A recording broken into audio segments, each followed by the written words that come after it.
nyalakan notifikasi. Halo teman-teman semua, kembali lagi di channel Dr. Mom. Di video kali ini aku akan nge-review tentang alat cek massa subur merek sensitif, yaitu Ovotest Scoop. Gimana cara kerjanya dan apa kelebihan dan kekurangannya. So stay tune ya. Oh iya, sebelumnya aku mau bahas sedikit dulu tentang apa itu massa subur. Masa subur adalah periode waktu dalam siklus haid wanita di mana pada masa itu peluang untuk terjadinya pembuahan sangat tinggi pada pasangan yang tidak memiliki kelainan pada sistem reproduksi. Masa subur pada wanita biasanya terjadi beberapa hari sebelum dan sesudah ovulasi. Pada wanita dengan siklus haid teratur akan lebih mudah menghitung masa subur, namun dengan siklus haid yang tidak teratur tentu akan lebih sulit. Nah, alat cek massa subur ini bisa membantu untuk menentukan kapan massa subur. Untuk merek sensitif sendiri ada 3 jenis, Ovotest Strip, digital, dan scoop. Untuk Ovotest Strip hanya bisa dipakai 1 kali, digital hanya bisa dipakai 7 kali, sedangkan Ovotest Scoop bisa dipakai berkali-kali, namun lebih sulit untuk interpretasinya. Nah, langsung aja kita mulai reviewnya sekarang ya. Ini aku mau unboxing dulu Ovotestnya. Jadi Ovotestnya itu terdiri dari beberapa komponen ya. Kita lihat, kita buka dulu. Nah, ini alat Ovotestnya. Di sini harusnya ada kain microfiber yang kayak gini, tapi punyaku udah hilang. Nah, selain itu ada baterai juga, terus ada manual instruction dan ada brosurnya. Sekarang kita lihat lagi lebih dekat. Kayak gini ya teman-teman bentuknya. Kecil dan mudah dibawa kemana-mana. Alat ini mendeteksi massa subur kita dengan menggunakan air liur yang ditempelkan di lensanya. Nanti kita jelasin gimana cara pemakaiannya. Udah kosong. Nah, ini dia yang tadi aku sebutin, manual sama ada brosur sensitif.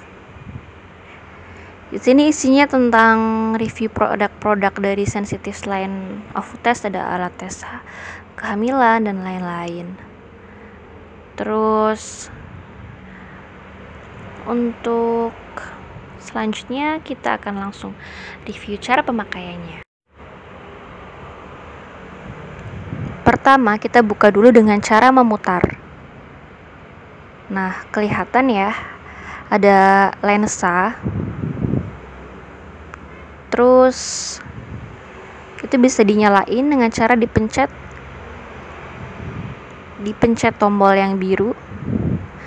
Nah, sebelumnya kita mau lihat dulu ya isinya kayak gimana sih kalau misalkan kita lihat pakai lensanya itu.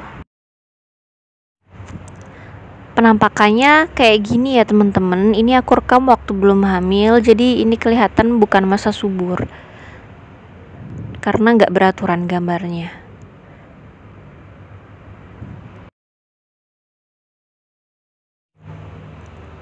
Nah, ini untuk interpretasinya. Kalau massa tidak subur tuh nggak beraturan. Kalau peralihan itu ada kayak pakis tapi nggak full. Kalau massa subur itu ada gambar pakis tapi full semuanya.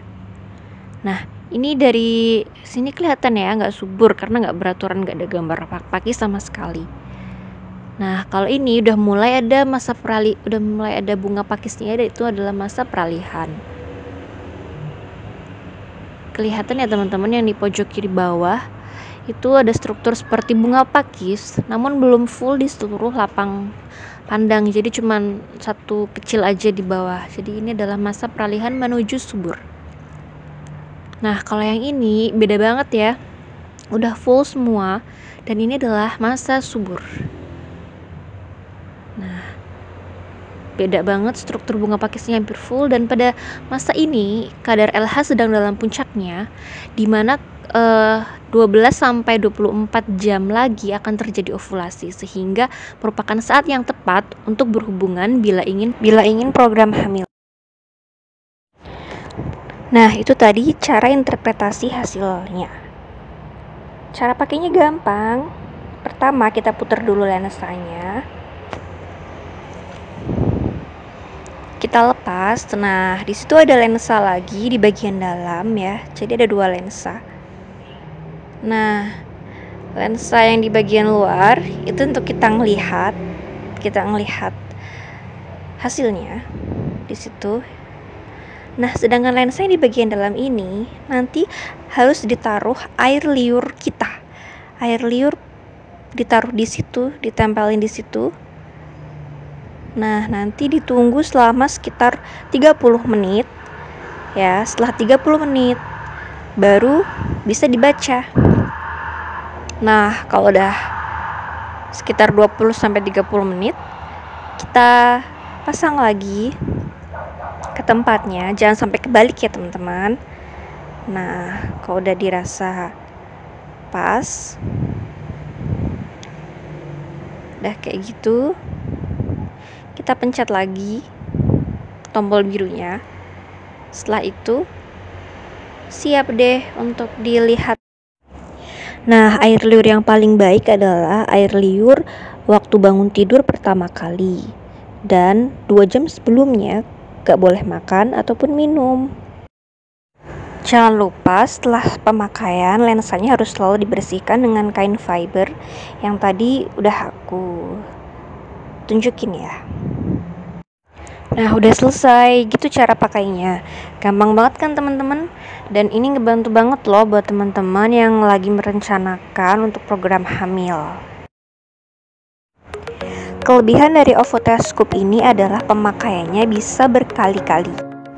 Gak ada batasannya selama alatnya belum rusak dan baterainya masih ada. Kelemahannya, interpretasi atau cara baca hasilnya itu lebih sulit dibandingkan Ovotest yang strip ataupun yang digital.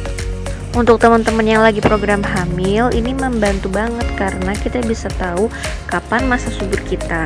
Selain itu, ini juga dapat membantu untuk merencanakan jenis kelamin bayi. Gimana caranya? Kalau teman-teman berencana untuk memiliki anak laki-laki, maka dianjurkan untuk berhubungan hanya pada masa subur. Jika teman-teman berencana untuk memiliki anak perempuan, maka dianjurkan untuk hanya berhubungan pada masa peralihan saja.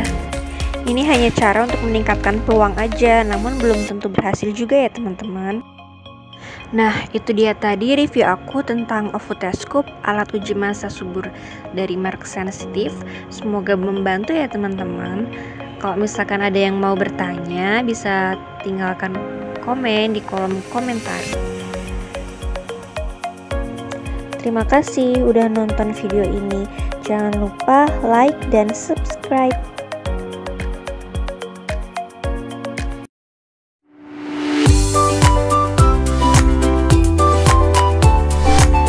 Jangan lupa like, subscribe, nyalakan notifikasi.